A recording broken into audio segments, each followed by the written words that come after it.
Hello పిల్లలు, welcome to my YouTube channel kids tutorials. నీతి కథలు. పుట్టినరోజు.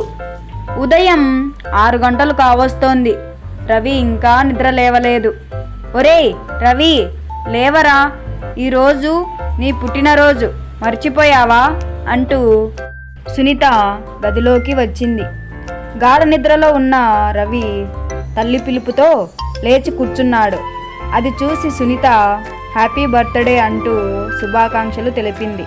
ముందు నువ్వు వెళ్ళి స్నానం చేసిరా, మీ డాడీ హాల్లో ఎదురు చూస్తూ ఉన్నాడు అంటూ వెళ్ళిపోయింది. రవి తండ్రి రాఘవ పట్టణంలో పెద్ద వ్యాపారస్తుడు. రవి వారికి ఒక్కగానొక కొడుకు. ఆ ఊరి పాఠశాలలో 6వ తరగతి చదువుతున్నాడు. కలవారి బిడ్డైన క్రమశిక్షణతో పెరిగాడు. మాస్టర్లకు రవి అంటే చాలా ఇష్టం. చదువుల్లోనూ ఆటల్లోనూ ఫస్ట్. తోటి పిల్లలతో స్నేహంగా ఉంటాడు. పేద పిల్లలను అవసరాల్లో ఆదుకుంటాడు. రవి స్నానం చేసి వచ్చి తల్లిదండ్రుల ఆశీస్సులు అందుకున్నాడు. రాఘవ 100 రూపాయల నోటును రవి చేతికి ఇచ్చి, నీకిష్టమైన వస్తువు కొనుక్కో అని చెప్పి వెళ్ళిపోయాడు. రవి ఆ నోటును జేబులో ఉంచుకొని బడికి వెళ్ళాడు. క్లాస్లో ఉమా టీచర్ మదర్ తెరీసా పాఠం చెబుతోంది.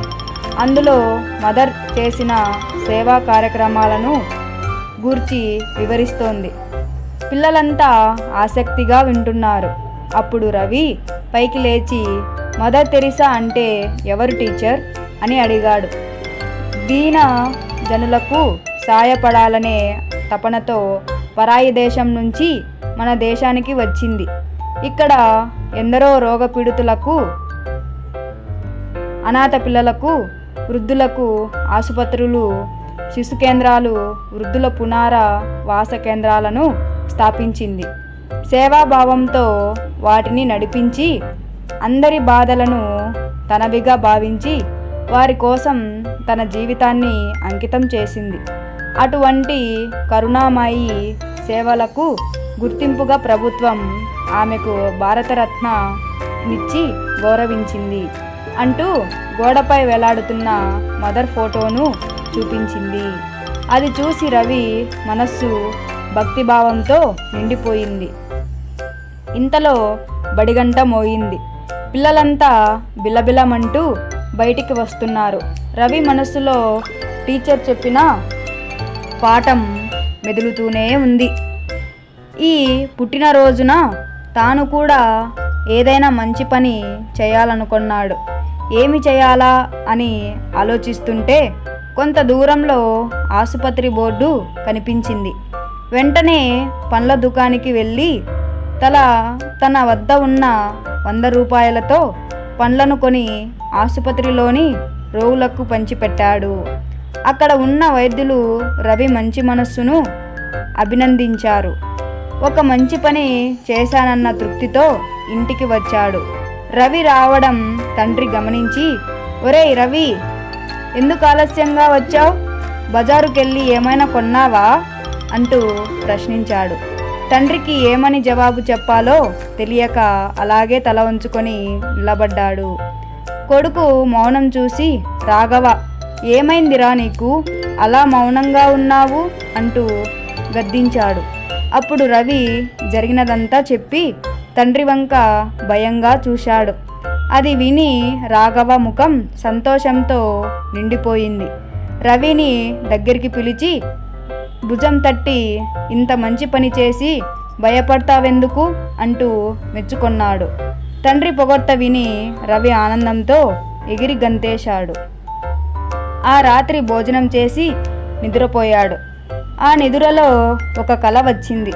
ఆ కలలో ఎక్కడి నుంచో రవి అంటూ పిలుపు వచ్చింది. అలా వెళుతుంటే తెల్లని వస్త్రాలు ధరించి దేవదూతల మెరుస్తున్న ఒక ముసిలావిడ కనిపించింది.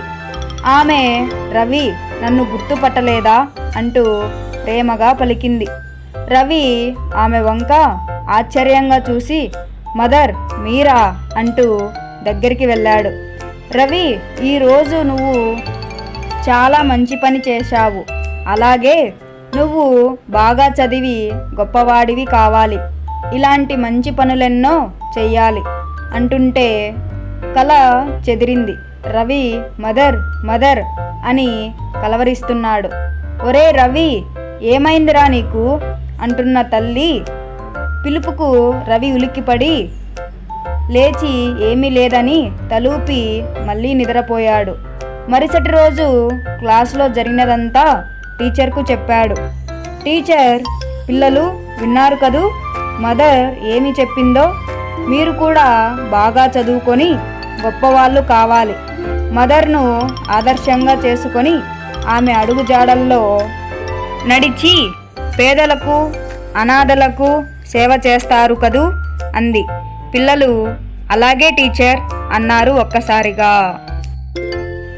మరిన్ని కథల కోసం subscribe to my YouTube channel kids tutorials.